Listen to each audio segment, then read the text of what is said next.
बिस्मिल्लाह।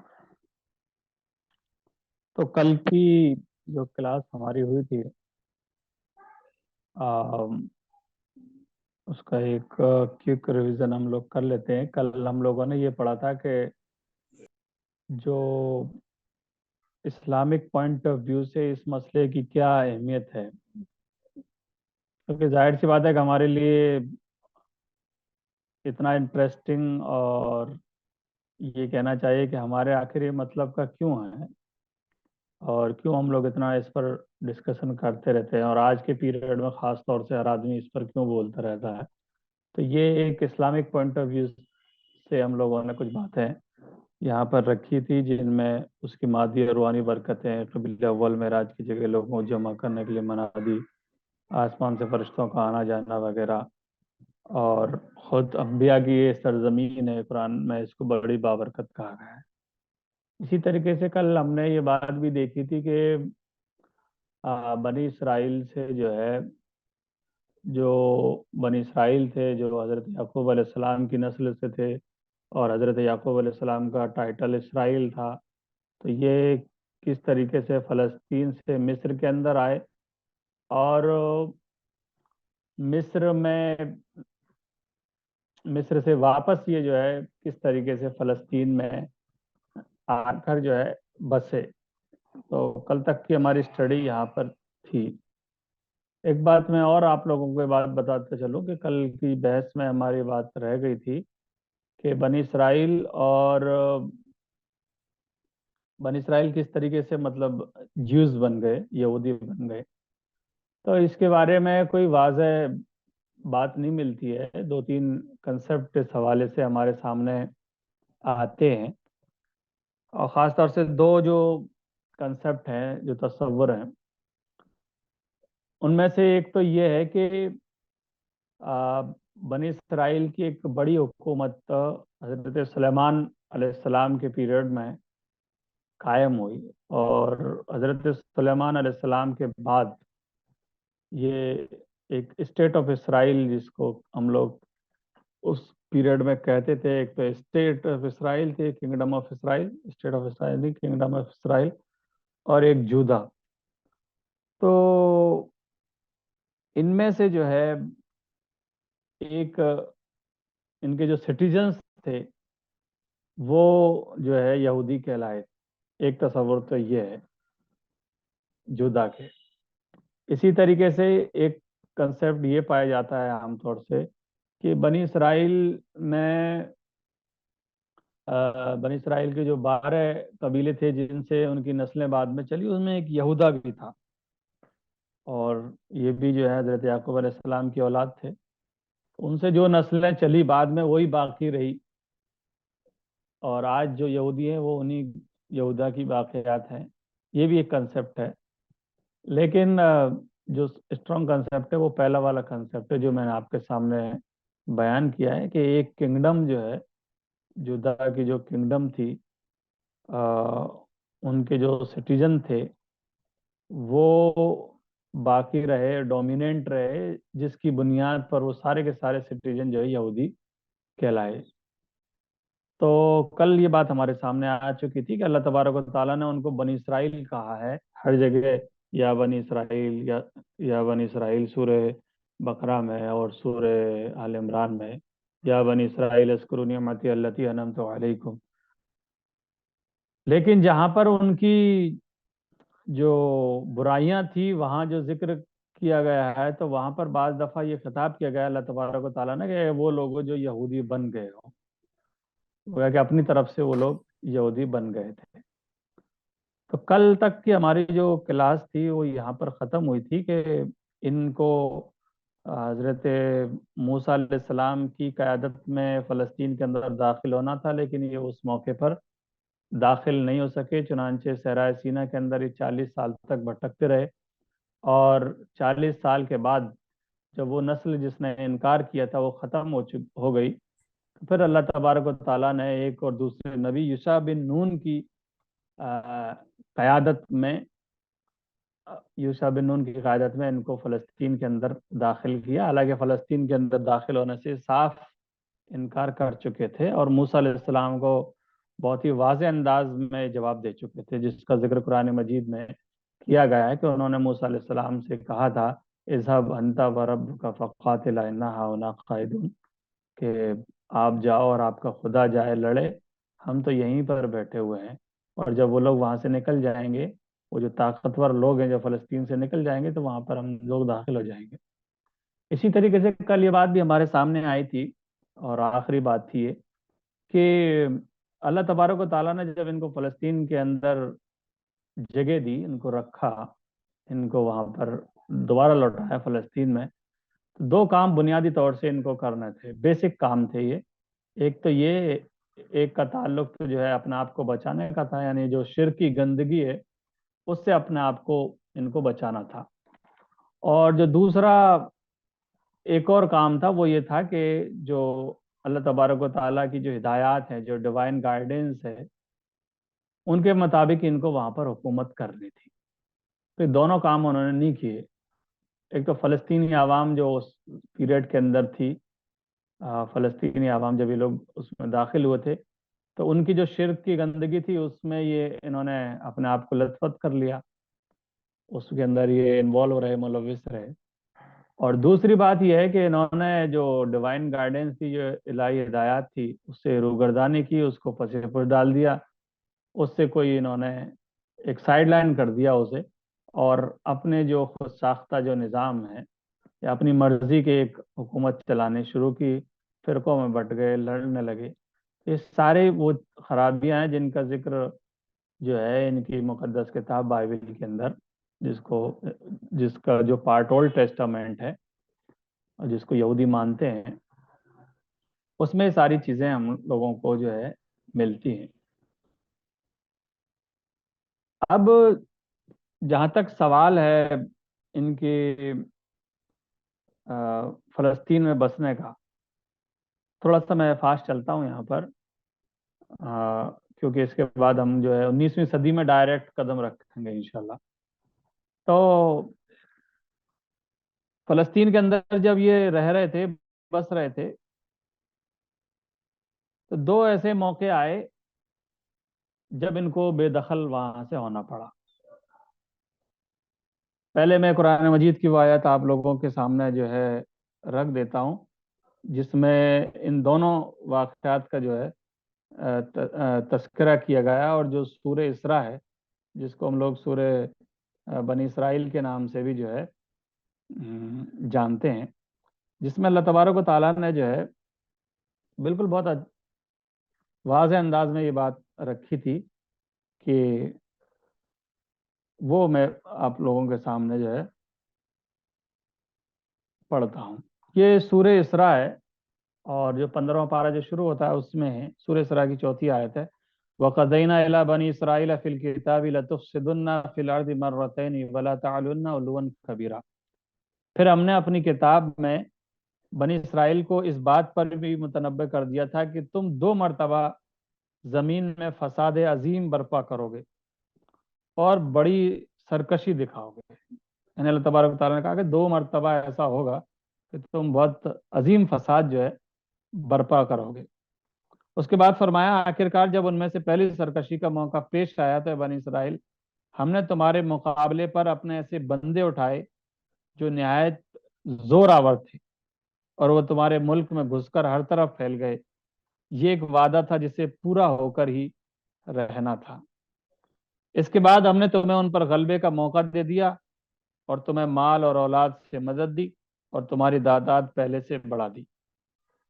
देखो, तुमने भलाई की तो वो तुम्हारी अपनी लिए भलाई थी, और बुराई की तो तुम्हारी अपनी जात के लिए बुराई साबित होती है। फिर दूसरे मौके का जिक्र किया गया है, मैं इसके बारे में बताऊंगा, अभी मैं सिर्फ तर्जुमा आप लोगों के सामने रख रहा हूँ। फिर जब दूसरे वादे का वक्त आया तो हमने तुम्हारे दुश्मनों को तुम पर मुसल्लत किया, ताकि तुम्हारे चेहरे बिगाड़ दें, और मस्जिद यानी कि बैतुल मक़दिस में इसी तरह घुस जाएं जिस तरह पहले दुश्मन घुसे थे, और जिस चीज पर उनका हाथ पड़े उसे तबाह करके रख दें। तो ये दो मौके थे जिसके बारे में अल्लाह तबारक व तआला ने कहा है कि दो मौके ऐसे आए। अच्छा, ये बात जो कुरान मजीद में बयान की गई है, ये उनकी जो मजहबी किताबें हैं उनके अंदर भी ये बात, उनके अंदर ही असल में ये बात मिलती है। कुरान तो उसको एक रेफरेंस के तौर पर यहाँ बयान कर रहा है। इसमें कहा गया था कि तुम जमीन के अंदर 2 दफा फसाद अजीम जो है बर्पा करोगे, और जाहिर सी बात है कि जब फसाद अजीम तुम बर्पा करोगे तो तुमको यहाँ से निकाल दिया जाएगा, या उस पर, उसमें बताया गया है कि दूसरे जो लोग थे वो तुम पर मुसल्लत कर दिए गए। अब ये 2 मौके कौन से थे? एक तो जो है आ, हमने अभी जो बात की कि हजरत सुलेमान अलैहिस्सलाम के बाद इनकी जो रियासत थी सुलेमान अलैहिस्सलाम की, ये 2 हिस्सों में बट गई, किंगडम ऑफ इसराइल और जूदा। तो किंगडम ऑफ इसराइल तो 721 बीसी में हजरत ईसा अलैहिस्सलाम से 721 साल पहले ही ख़त्म हो गई। और उसके बाद जो है जूदा, जो बेबीलोनियंस के द्वारा, बेबीलोनियंस ने 586 जो है बीसी में इसको इनको ख़त्म कर दिया, जूदा को। ये जब बेबीलोनियंस ने फ़लस्तीन पर अटैक किया तो अपने साथ जितने भी यहूदी थे उन सबको इन्होंने घेर घार के ये अपने साथ ले गए। और बाद लोग कहते हैं कि जो ताबूत सकीना था वो उसी वक्त जो है बेबीलोनियंस के हमले में ही जो है चला गया था। तो ये जो हमला हुआ, पहला हमला जिसको हम लोग जो है बख्त नसर का हमला कहते हैं, जो 560 के करीब में हुआ, ये बड़ा शदीद हमला था। और जो मैं अभी बात कर रहा था वो बेबीलोनियंस, जो बख्त नसर था वो इन सबको घेर कर जो है बाबिल के अंदर इन्होंने उन लोगों को जो जेरूसलम के अंदर बसते थे उन सबको ले जाकर वहां पर कैद कर दिया। तो पहली, लेकिन बाबिल पर जो है ये फारसी लोगों ने जब हमला किया तो वहां देखा कि उन्होंने वहां यहूदी देखे, चुनांचे फिर इनको दोबारा फलस्तीन में बसने का मौका जो है दिया गया।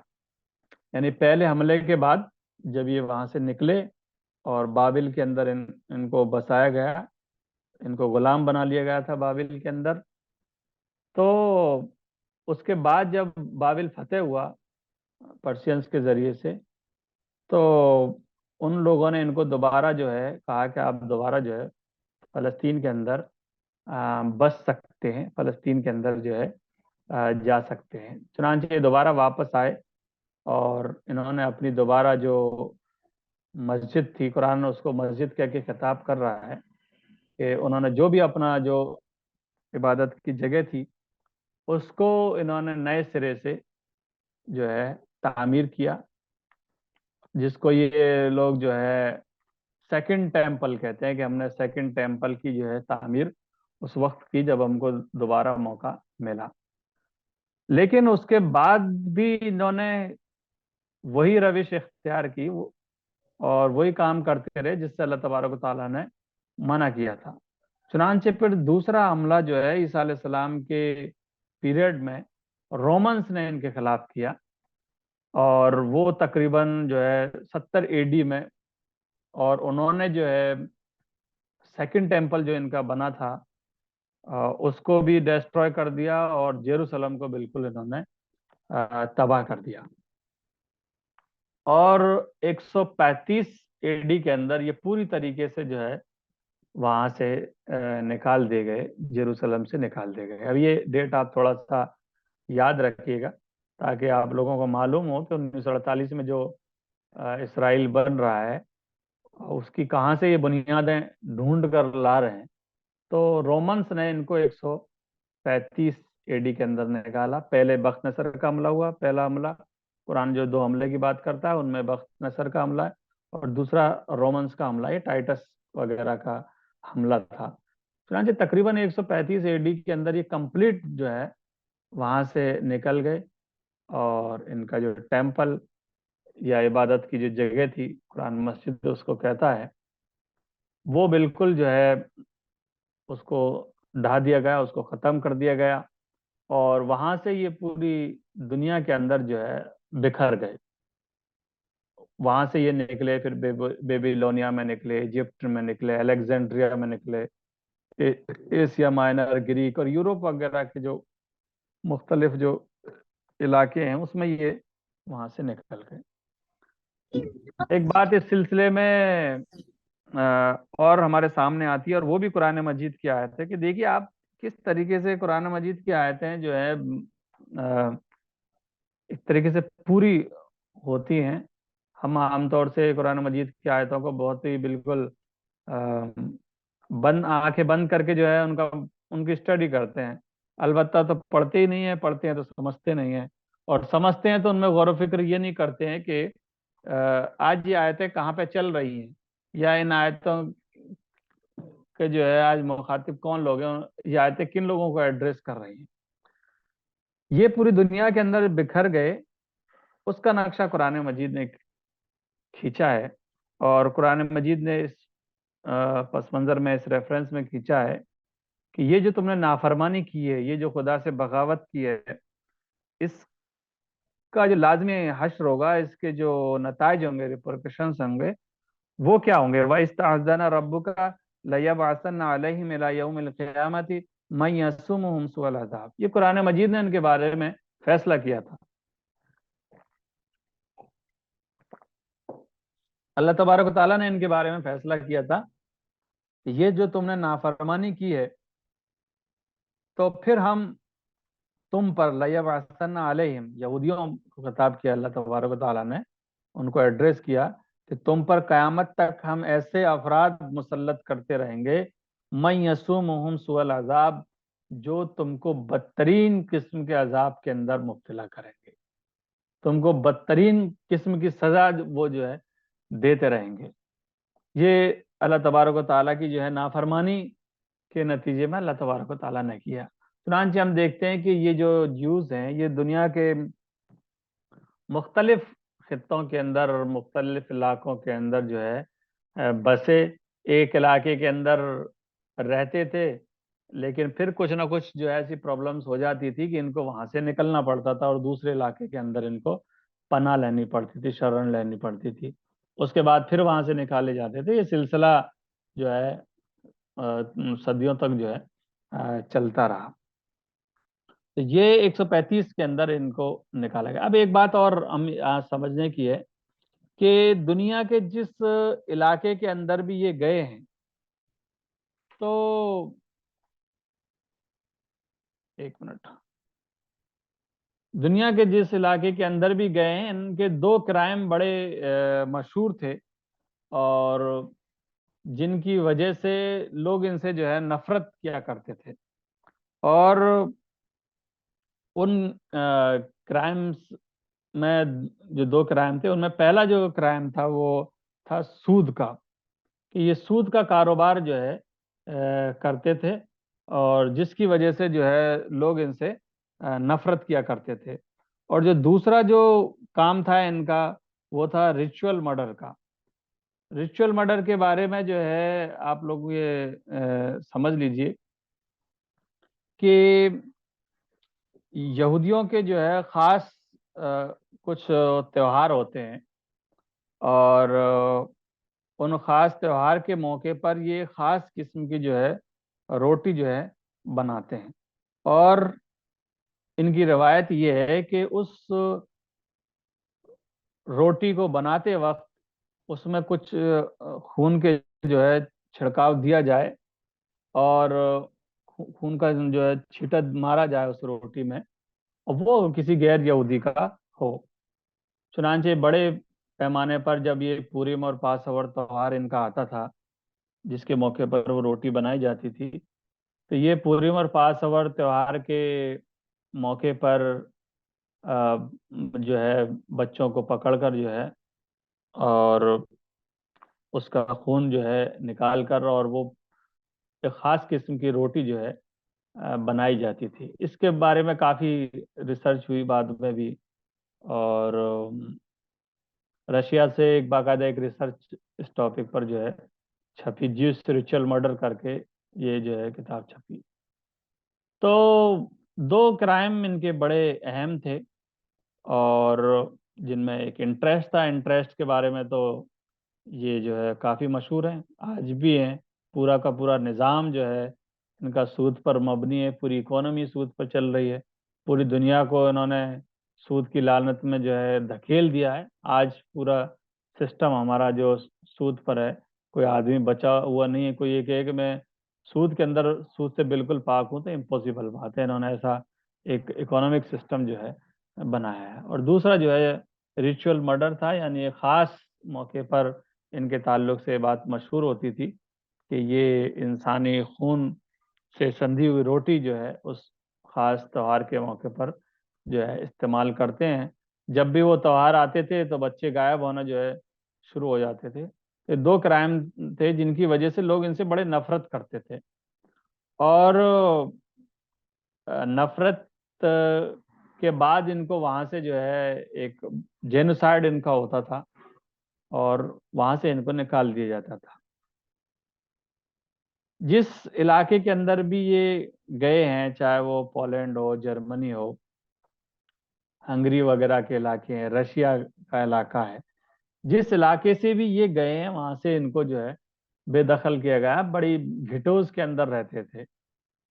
यानी कि आजकल जो फ्लैट सिस्टम है, जिससे हम लोग जो है, तो फ्लैट सिस्टम को अगर आप और छोटा कर दिए, जिस तरीके से कबूतर हम लोग कबूतरों के जो बनाते हैं, कबूतरों के रहने के लिए छोटे छोटे कमरे जो है उनके बनाते हैं, इस तरीके से गेटोस के अंदर बस्तियों से दूर, जैसे किसी जमाने में दलित वगैरह रहा करते थे, बस्तियों से दूर ये जो है रहते थे। तो बड़ी अजीब जो है सूरत हाल थी। स्पेशली यूरोप के अंदर इनकी सूरत हाल कोई खास अच्छी नहीं थी। लेकिन जो मुस्लिम जो ममालिक थे उनमें जहाँ का भी ये रहे, जिस तरीके से भी कम तादाद रही, लेकिन वहाँ ऐसी कोई प्रॉब्लम इनके साथ नहीं थी। लेकिन यूरोप के अंदर, खास तौर से इटली में, पोलैंड में, जर्मनी में, और स्पेशली रशिया में, तो वहाँ इनकी सूरत हाल अच्छी नहीं थी। रशिया में एक अलेक्जेंडर, एक वहाँ पर एक जार थे, तो उसके पीरियड में, और उसकी जो हुकूमत थी उसमें ये बड़े अच्छे रह रहे थे। लेकिन उसी अलेक्जेंडर का मर्डर जो है हो जाता है, और उस मर्डर के अंदर एक औरत हेसिया हैफमैन का नाम आता है। ये हेसिया हैफमैन गालिबन वहाँ कुछ झाड़ू पोंछे का जो है काम करती थी। बहरहाल एक ये यहूदन थी, और उस मर्डर के अंदर ये नाम आता है हेसिया हैफमैन का। तो जाहिर सी बात है कि जब एक हुक्मरां का मर्डर हो जाए, और उसमें किसी खास कम्युनिटी का जो है नाम आ जाए, जिस तरीके से इंदिरा गांधी के मर्डर के मौके पर हम लोगों ने यहाँ पर देखा था कि जब एक खास कम्युनिटी का नाम आया तो किस तरीके से जो है उनका कत्लेआम हुआ। तो हैसिया एफमैन का जब इसमें नाम आया, तो एक आम जो नफरत थी, जो हेट थी, वो नफरत जो है यहूदियों के खिलाफ पनपी। और उसका लाजमी नतीजा ये हुआ कि वहाँ पर भी यानी रशिया के अंदर भी इनका कत्लेआम शुरू हुआ। अब जाहिर सी बात है कि जब ये सब सूरत हाल चल रही है, और इस सिचुएशन से यहूदी गुजर रहे हैं, तो कुछ लोगों ने ज़रूर इस बात की कोशिश की होगी कि भाई इसका क्या हल है ना। आज मुसलमान जिस सूरत हाल से गुजर रहे हैं, तो कुछ लोग कोशिशें भी करते हैं कि भाई इसका क्या क्या है, क्या होना चाहिए, इससे किस तरीके से हम लोग निजात हासिल कर सकते हैं। तो उस जमाने में बहुत सारे जो थिंकर्स थे जो इनके अंदर मौजूद थे, वो सोचने पर जो है मजबूर हुए, और उनमें एक बड़ा नाम आता है थियोडर हर्जल का। ये ऑस्ट्रिया वियना के रहने वाले थे, और ये जर्नलिस्ट थे बेसिकली।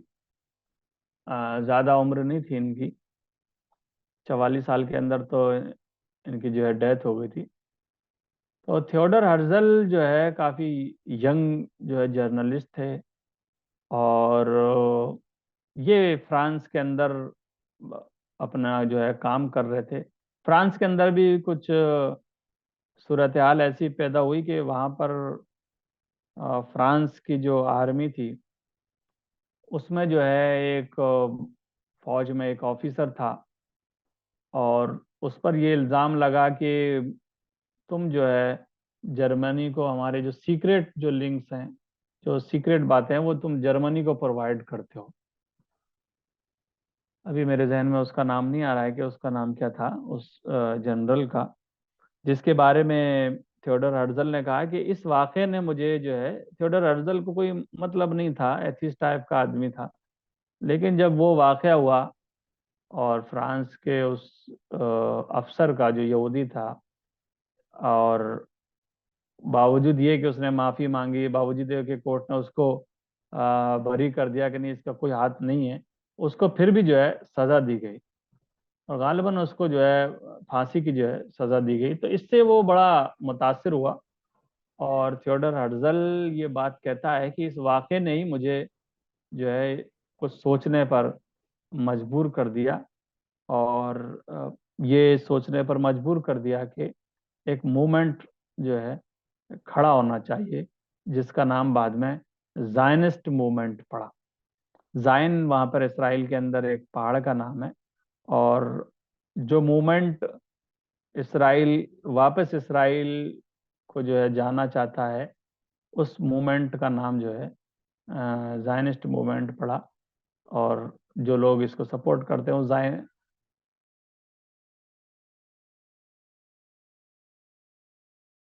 इसी वाक़े की वजह से बना हो। इसी थियोडर हर्जल ने स्विट्जरलैंड का एक शहर है बाल, जिसको बैसल भी बोलते हैं, बाल भी बोलते हैं, वहां पर इनकी एक मीटिंग 1897 के अंदर हुई, 1897। और आवाज आ रही है ना मेरी? जी जी, आ रही है आवाज। और उस मीटिंग के अंदर एक 50 साल एक प्रोजेक्ट जो है तैयार किया गया। देखिए, जब सूरत हाल ये होती है कि आप हर मुल्क के अंदर जो है सताए जाते हैं, मारे जाते हैं, तो कहीं ना कहीं दिल दिमाग के अंदर ये बात आती है कि एक स्टेट हमारी भी जो है कायम होनी चाहिए, एक रियासत हमारी भी बननी चाहिए। चुनांचे उस कॉन्फ्रेंस के अंदर जो स्विट्जरलैंड के बाल शहर में हुई, उसमें ये तय किया गया, एक 50 साल एक मंसूबा बनाया गया कि हम 50 साल के अंदर जो है इसको जो है देख रहे हैं, बनता हुआ देख रहे हैं। थियोडर हर्जल ने इसमें आखिरी जो गुफ्तगू की थी, अ, ये थियोडर हर्जल है, और इन्होंने उसमें जो आखिरी गुफ्तगू की थी, इनके अल्फाज यही थे कि मैं 50 साल के अंदर जो है एक यहूदी रियासत इसराइल जो है बनते हुए देख रहा हूँ, एक ज्यूस स्टेट बनते हुए देख रहा हूँ। इसी थियोडर हर्जल ने उसी पीरियड के अंदर जो है एक पम्फलेट, एक बुकलेट जो है तैयार की, और वो बुकलेट जो है जूडेन स्टेट के नाम से, द ज्यूस स्टेट के नाम से जो है तैयार की थी वो बुकलेट। और उसमें इस बात को बहुत जोर शोर के साथ बयान किया गया था, और इस पर बड़ा फोकस किया गया था कि जो मसला है, इस मसले का जो हल है, ये जो बड़ी प्रॉब्लम्स जो है क्रिएट हो रही है, अ, इस मसले का वाहिद हल जो है सिर्फ और सिर्फ ये है कि हम एक यहूदी रियासत बनाएं। यानी उस कॉन्फ्रेंस में भी ये बात उभर कर सामने आई कि एक यहूदी स्टेट बनना चाहिए, एक यहूदी रियासत बननी चाहिए। और उस कॉन्फ्रेंस के बाद जो जूडन स्टेट जो लिखी गई,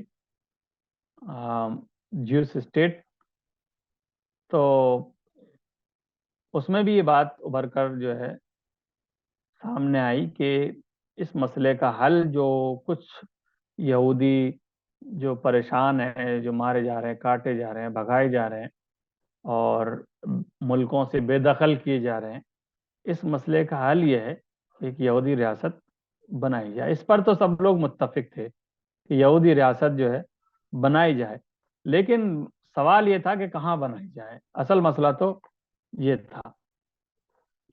तो ये थियोडर हर्जल जो उसका, हाँ ये एक बात और जो समझने की है यहाँ पर, कि उस मीटिंग के अंदर एक वर्ल्ड जायनिस्ट ऑर्गेनाइजेशन भी बनाई गई, एक तंजीम थी, वर्ल्ड जायनिस्ट ऑर्गेनाइजेशन, जिसके ये प्रेसिडेंट डिक्लेयर हुए थियोडर हर्जल, जिन्होंने जूडन स्टेट, द ज्यूइश स्टेट लिखी। इन्होंने जो है कुछ मशवरे दिए कि भाई कहाँ पर वो रियासत होनी चाहिए, किस जगह पर होनी चाहिए। तो 1898 में ये अपनी एक डायरी में लिखते हैं कि we can perhaps ask England for Cyprus, we may even consider South Africa और America until the day of Turkey's dissolution। यानी जब तक टर्की का डिसोल्यूशन नहीं होता है, टर्की के टुकड़े टुकड़े नहीं होते हैं, तब तक हम कुछ और जो है अ, जगह ढूंढ सकते हैं। अब देखिए बड़ी इंटरेस्टिंग बात है यहाँ पर ये कि आखिर ये बात क्यों लिख रहे हैं, ये टर्की डिसोल्यूशन वाली बात क्यों लिख रहे हैं कि जब तक टर्की का डिसोल्यूशन नहीं होता है तब तक हम जो है इंग्लैंड से साइप्रस ले सकते हैं, या साउथ अफ्रीका में कहीं ये ज्यूस स्टेट बना सकते हैं, या अमेरिका में कहीं बना सकते हैं। ये बड़ी इंटरेस्टिंग बात है। बात इंटरेस्टिंग यूं है कि उस पीरियड में जिस वक्त ये बात चल रही थी, उस वक्त कुछ मशवरे यहाँ पर आए, और जो बड़े डोमिनेंट जो मशवरे थे उसमें एक मशवरा ये था कि ये जो ज्यूस स्टेट है, यहूदी रियासत है, ये फलस्तीन के अंदर जो है बननी चाहिए। फलस्तीन के अंदर बनने की जो वजह है उसमें यह है कि ये समझ रहे थे, ये भी समझ रहे थे थियोडर हर्जल भी, कि क्योंकि यहूदी वहीं से निकाले गए हैं, दूसरा यह है कि इनके मजहबी मकामात वहां पर हैं, तो एक अटैचमेंट जो है यहूदियों का है वहाँ फलस्तीन से। तो ये समझ रहे थे कि अगर हम यहूदी आवाम को कहीं और के लिए तैयार करते हैं, यानी हम उनसे अगर ये कहते हैं कि आप साइप्रस चलें, या साउथ अफ्रीका चलें, या कहीं और चलें, तो इस बात के इम्कानात हैं कि वो इनकार कर देंगे। लेकिन अगर हम ये कहें उनसे कि नहीं फ़लस्तीन चलना है, वहाँ पर अपनी रियासत बनेगी, तो वो लोग तैयार हो जाएंगे, है ना। तो इस वजह से इन लोगों ने ये तय किया कि वो यहूदी जो रियासत है वो फ़लस्तीन के अंदर ही बननी चाहिए। लेकिन फ़लस्तीन उस वक्त जो है अम, जो ओटोमन एम्पायर है उसके अंडर में आता था, ओटोमन एम्पायर की टेरिटरी थी फ़लस्तीन। चुनांचे वो ये चाह रहे थे कि पहले जो है बात कर ली जाए। तो सुल्तान अब्दुल हमीद जो है उसके पास ये गए हैं थियोडर हर्जल। सुल्तान अब्दुल हमीद, उनकी जो कैपिटल थी इस्तांबुल, वहां पर ये गए हैं थियोडर हर्जल, और तकरीबन 11 दिनों के बाद इनकी मुलाकात सुल्तान अब्दुल हमीद से हुई। और उसमें भी जो बड़ा किरदार रहा वो किरदार था कि सुल्तान अब्दुल हमीद की बहन को एक ज्यूस टीचर पढ़ाया करता था, लैंग्वेज टीचर था वो, फहमीदा गालिबन उनका नाम था, उस उनकी बहन का। तो उस जिस टीचर के जरिए से जो है थियोडर हर्जल की मुलाकात सुल्तान अब्दुल हमीद से हुई, और उन्होंने इस बात का मुतालबा किया। उस जमाने में जो खिलाफत उस्मानिया थी वो कर्ज से दबी हुई थी और वो परेशान थी। तो ये लेके गए और इन्होंने कहा कि आप जो है फाइनेंशियली कमज़ोर हैं और हमारे पास ज़मीन नहीं है। अगर आप हमें ज़मीन दे देंगे, फ़लस्तीन में रहने की, बसने की इजाज़त दे देंगे यहूदियों को, तो आपका भला हो जाएगा और हमारा भी भला हो जाएगा। आपका भला ऐसे होगा कि आप फाइनेंशियली कमज़ोर हैं, चुनांचे हम दुनिया भर के जो यहूदी हैं वो सोने और चांदी के ढेर आपके कदमों में लाकर डाल देंगे, और हमारा भला इस तरीके से होगा कि हमको जो है फ़लस्तीन में रहने के लिए ज़मीन मिल जाएगी। ये डीलिंग वहाँ पर, ये बातचीत वहाँ पर हुई है। अब सुल्तान अब्दुल हमीद सेकंड का जो किरदार था इसमें बड़ा बोल्ड किरदार था, और ये हमारी खिलाफत की जो खूबी है कि आखिरी जो खलीफा है, बिल्कुल उसके बाद कोई खलीफा नहीं बना है, बिल्कुल डिक्लाइन है खिलाफत का, लेकिन जो इस्लामी उसूलों से जो उसको हमदर्दी है, इस्लामिक कॉज से जो उसको हमदर्दी है, ख़ास तौर से फ़लस्तीन के मामले में और नामूस रसूल के मामले में, वो उस बेहतरीन मिसालें हैं उसकी। सुल्तान अब्दुल हमीद और थियोडर हर्जल की जो बातचीत जहाँ पर हो रही थी, तो सुल्तान अब्दुल हमीद ने जो है अपने पैरों से कुछ ज़मीन जो है, कुछ मट्टी जो है वो निकाली, और इस यहूदी लीडर को, जो थियोडर हर्जल था, इस यहूदी लीडर को उन्होंने दिखाते हुए कहा कि आप अपने सोने और चांदी के ढेर जो है उस वक्त तक रखिए अपने पास जब तक कि खिलाफत उस्मानिया जो है बाकी है, और जब खिलाफत उस्मानिया ख़त्म हो जाएगी तो फ़लस्तीन तुमको ऐसे ही मिल जाएगा, फिर सोना चांदी की जो है आपको ज़रूरत नहीं पड़ेगी। और उन्होंने अब उस मिट्टी को उठाते हुए ये बात कही थी कि मैं तुमको फ़लस्तीन में इतनी सी भी ज़मीन, इतनी सी भी मट्टी देने को जो है तैयार नहीं हूँ। तो वहां से ये थियोडर हर्जल जो है वापस आ गए थे, और इनके जहन में, इनके दिल दिमाग में यही बात चल रही थी कि जब तक खिलाफत उस्मानिया है, हम फ़लस्तीन के अंदर एक यहूदी रियासत का जो ख्वाब देख रहे हैं, इस ख्वाब को जो है पूरा नहीं कर सकते। चुनांचे अब जो कुछ बनाया जाता है, अब जो कुछ प्लानिंग की जाती है, वो प्लानिंग इस बात की होती है कि अब खिलाफत उस्मानिया का खात्मा होना चाहिए। यानी कि अगर आपको फ़लस्तीन में ज़मीन, लैंड लेनी है यहूदियों को, तो अब उस वक्त का इंतज़ार करना चाहिए कि जब खिलाफत उस्मानिया ख़त्म हो जाए किसी तरीके से, और फ़लस्तीन पर जो खिलाफत उस्मानिया का इक़्तिदार है वो ख़त्म हो जाए, उसका डिसोल्यूशन हो जाए, या कोई और सूरत हाल, या फ़लस्तीन जो है पर कोई ऐसे लोग कब्ज़ा कर लें जो हमारे फेवर में है। ये सब लोग जो है इस बात की कोशिशें कर रहे थे कि किसी तरीके का उनका डिसोल्यूशन हो जाए और फ़लस्तीन की ज़मीन जो है हमको जो है यहाँ पर मिल जाए।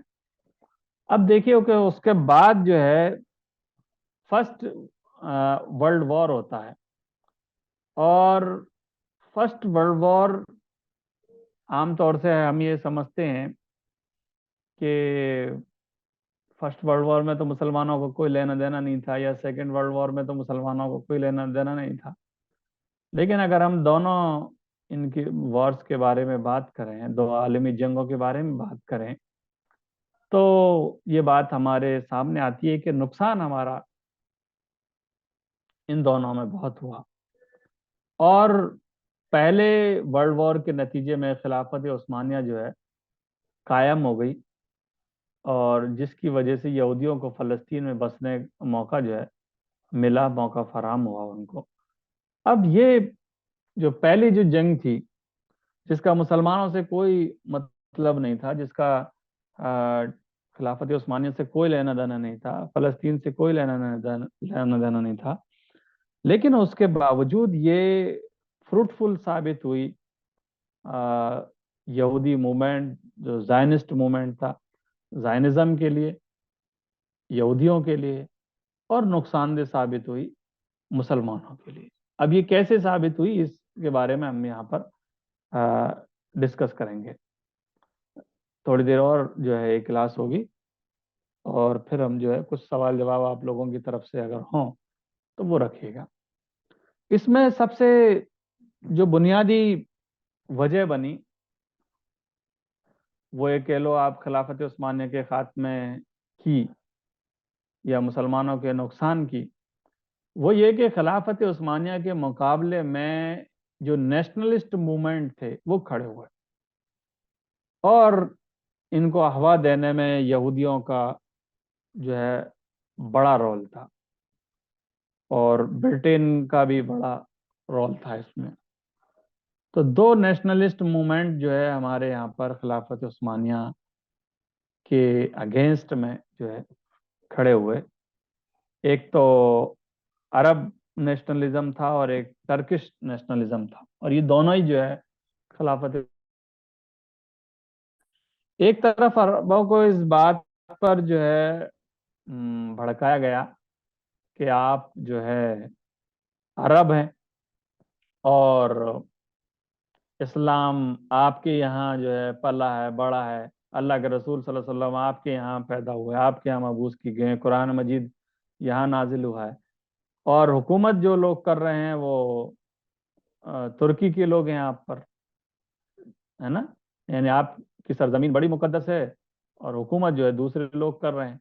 तो अरब नेशनलिज्म ये शुरू हुआ, और अरब नेशनलिज्म को शुरू करने में और हवा देने में और इसको परवान चढ़ाने में, इसको एक तरीके से खाना पीना जो है फराहम करने में जो बड़ा नाम आता है, आप लोग जो है उसका नाम जो है जानते होंगे। तो वो एक ब्रिटिश जो है एजेंट था, और जिसका नाम लॉरेंस ऑफ अरेबिया था। आप लोगों ने नाम सुना होगा लॉरेंस ऑफ अरेबिया का, और ब्रिटिश फौज का आदमी था।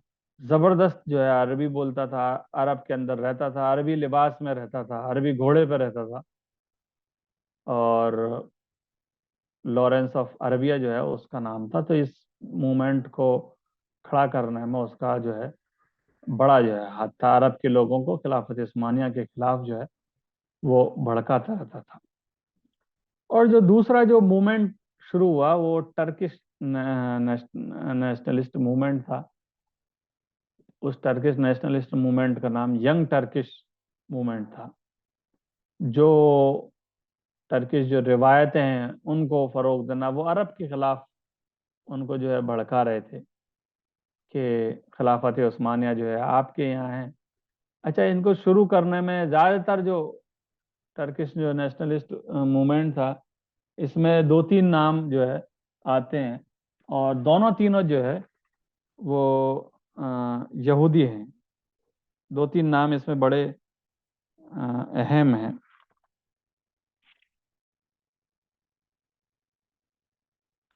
एक तो वेम्बरी आर्मीनियस का नाम इसमें जो है, एक डेविड लियोन का नाम आता है, एक अर्थुर डेविड। ये तीन चार नाम हैं जो इस टर्किश नेशनलिज्म को बढ़ावा देने में जो है इनका काफी जो रोल रहा है। तो आज की जो क्लास है हमारी, वो यही इन दो मूवमेंट पर हम जो है रोकते हैं कि एक तरफ अरब नेशनलिज्म शुरू हुआ और दूसरी तरफ जो है टर्किश नेशनलिज्म शुरू हुआ, और इन दोनों के नतीजे में खिलाफत उस्मानिया को काफ़ी नुकसान हुआ, उनका डिसोल्यूशन हुआ। और ये उस पीरियड में हुआ जब दुनिया के अंदर जो है एक पहली आलमी जंग जो है चल रही थी। अब इसमें जो रोल रहा है ब्रिटेन का उसी पीरियड के अंदर, उसी फर्स्ट वर्ल्ड वॉर के अंदर, और ये इन मूवमेंट्स के अंदर, ये हम आगे की क्लास से जो है शुरू करेंगे कि इनके क्या रोल रहे हैं। इसमें सबसे बड़ा जो रोल है वो ब्रिटेन का है पूरे मसले को जो खड़ा करने में। यानी ये जहां पर भी गए हैं मसले ही छोड़ कर गए हैं। आज तक की जो आप तारीख अगर देखें तो दुनिया के जो इश्यूज हैं, दुनिया के जो कन्फ्लिक्ट हैं, उनमें सबसे बड़ा नाम जो है ब्रिटेन का आता है। लेकिन क्योंकि हम तारीख नहीं पढ़ते हैं, और हम जो है कॉन्फ्लिक्ट्स की जब वो जो बुनियाद है, जो जड़ है, जो रूट कॉज है उनकी, उनको जब जानने की कोशिश करते हैं तो उसमें मेन नाम जो आता है तो असल जो मुजरिम है वो ब्रिटेन है। और किस तरीके से ये कल की क्लास में हम